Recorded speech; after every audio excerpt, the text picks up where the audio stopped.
உன்னை நான் கேட்காமலே உன்னோடு நான் வாழ்கிறேன்.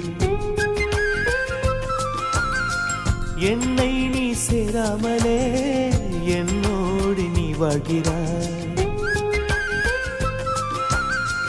என் மூச்சில் எப்போதுமே உன் காற்றை வாங்கினேன். உன் காட்சி எப்போதுமே என் கண்ணால் பார்க்கிறேன். எனக்குள் நீயும் உனக்குள் நானும் இருப்பதனாலே இனி என்ன வேண்டும்? கரிச காட்டு பூவே, ஆயிரம் கோடி சூரியன் போலே மலர்ந்த காதல் பூவே, ஆசைகள் கோடி மனதினில் வளர்த்தாய். கரிச காட்டு பூவே, வானவில்லை போலே